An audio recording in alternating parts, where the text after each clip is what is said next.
But इस question में एक ऑसिलेटर है, इसका मास है कैपिटल एम, वो रेस्ट पे है, अपनी इक्विलिब्रियम पोजीशन पे है ना, और एक पार्टिकल आता है स्मॉल एम का, और वो चिपक जाता है इससे, कितनी स्पीड से आता है, यू से। ठीक है, अब क्या होगा, इस तरह का प्रोसेस 13 टाइम रिपीट्स होता है ना, 13 टाइम्स वो पार्टिकल आता है एक और इससे कोलाइड कर जाता है। तो आपको बताना है कि एम्पलीट्यूड क्या होगा, एम्पलीट्यूड में नेचुरली चेंज आएगा, है ना। तो एम्पलीट्यूड कितने 13 कोलिजन के बाद ऑसिलेशन का एम्पलीट्यूड क्या हो जाता है, वो हमें कैलकुलेट करना है। ओके, आपको जो वैल्यूज दी हुई हैं वो आप लिख लो सारी।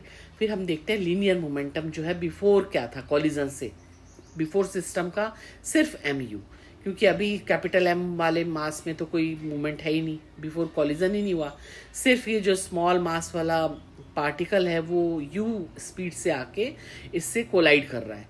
तो बिफोर कोलिजन सिस्टम का जो मोमेंटम है वो एम यू है।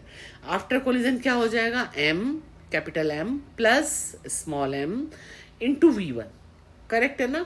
वन क्यों लिखा है मैंने यहाँ पे, क्योंकि अभी सिर्फ एक बार प्रोसेस हुआ है, मतलब एक एम।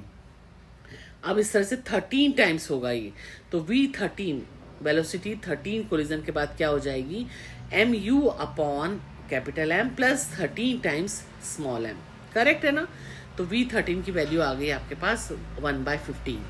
अब हमें पता है कि जो पोटेंशियल काइनेटिक एनर्जी सिस्टम की कैसे दी जाती है, हाफ एम वी का स्क्वायर। तो एम में तो हमें दोनों प्लस करने पड़ेंगे, कैपिटल और स्मॉल।